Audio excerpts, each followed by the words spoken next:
Hi everyone, this is Tom Hamilton, and I just want to say a huge thank you to everyone who's pledged towards our campaign up till now. It's only been running 3 days, and yet already we're past 22% of our way towards the target, which is really amazing. It's the best start to any campaign I've ever had.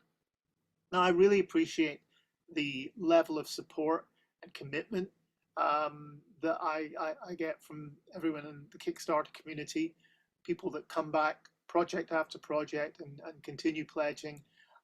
That's a real honor, and I appreciate it, and I take it seriously. And I hope that I'm giving you something back that you enjoy as well.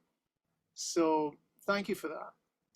I wanted to talk just a little bit about the title of this film, Vincent Price and the Art of Living, and why it ended up being called that. Titles are something I really think carefully about. With Leslie Howard, my first film, that was originally going to be called Leslie Howard, A Quite Remarkable Father, or A Quite Remarkable Life. Those were the two titles that we were toying with for a while.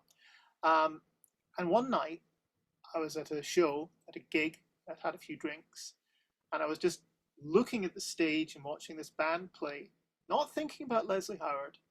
And suddenly, the title came up before my eyes, The Man Who Gave a Damn. And it was just perfect. I thought, yes, of course, The Man Who Gave a Damn, because he gave a damn. Unlike Rhett Butler in Gone with the Wind, so it's a little bit of a pun, but he gave up everything and went back to England, to his home country, because World War II was about to start, and he wanted to be there in person and helping with the war effort. So that was something that inspired me as far as making a film about him was concerned, and kept me going for 9 years, because I thought it was really, really important to recognize his life. Boris Karloff was a lot easier. The Man Behind the Monster was a fairly natural title to come up with.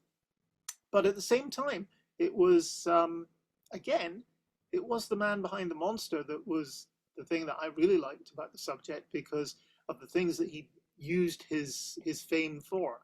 And, helping other actors, risking his own career really to start the Screen Actors Guild. All sorts of things like that. So, he was someone that put himself out there on occasion. And with Vincent Price, well, there was Vincent Price's wonderful generosity of spirit in terms of his love of art and art history, and the fact that he shared all these works that he'd gathered over the years, that he'd collected with the Los Angeles Community College, so that, these students could get first-hand experience of being close to artworks.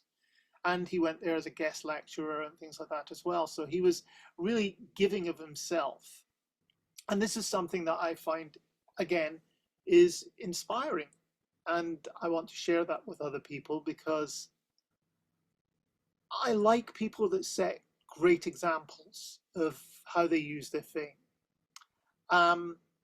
And the title, originally I wanted to call the film Of Terror and Art, which is a fairly obvious title, I suppose, with horror and the art stuff, but nobody liked it. Nobody liked it at all. And particularly Tracy Jenkins, my wife, she didn't like it. She thought it was a terrible title. And we discussed this, because, I know Tracy's got very good judgment, and I really respect her judgment in a lot of these things. And we talked about what could the title be. And she suddenly turned around and said, what about Vincent Price and the Art of Living? The moment she said it, that was it. That was the title. Vincent Price and the Art of Living, of course. And many months later, I happened to be reading Victoria Price's biography of her father. And in the latter part, she's talking about his last few years and the fact that he attempted to write an autobiography. He didn't complete it for a number of reasons, not just his illness, but the fact that he was kind of having to contemplate himself in a way that probably wasn't comfortable for him. But he did leave a lot of notes, about 300 pages. And she quotes one of these pages, and I'd like to share it with you. I'll actually share her kind of discussion about it beforehand, because it's a good context. So I hope Victoria will forgive me for quoting her here.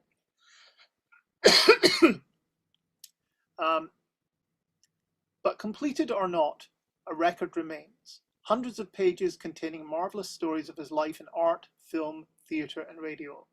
Anecdotes about famous acquaintances and reconstructions of family history. Among these singular tales are the troubled musings of a man who feels his life is drawing to a close. These reflections reveal his efforts to resolve the varied impulses that drove him and to arrange the many facets of his life into a workable perspective. Looking back on his extraordinary journey, he sought to allow himself an unfamiliar honesty, one perhaps too ultimately discomforting for a man who'd spent a lifetime measuring his words, with one eye always on the public, ever to be able to release during his lifetime. He wrote, "That I am concerned is what concerns me most. That I remain concerned about what matters most, the art of living. Time consumes me. It has a way of consuming all of us. Some get spat out, and fortunate are those who end up on a canvas, a stage, in poetry or prose, in the shape of things to be used, be wondered at. To be neglected by ourselves is to die. To be neglected by others for neglecting ourselves is living loneliness. I refuse it still a while. The fictions of one's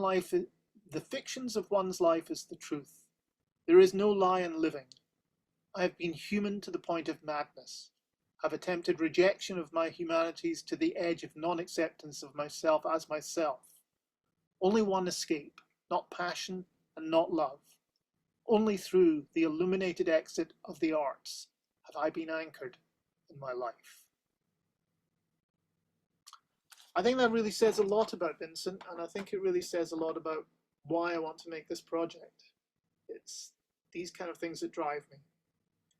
Anyway, I just wanted to share this with you, and again, to thank you, and I hope you don't find me being a bit pretentious here, but this is just how I feel. Anyway, thank you for supporting the campaign and continuing. Bye-bye now.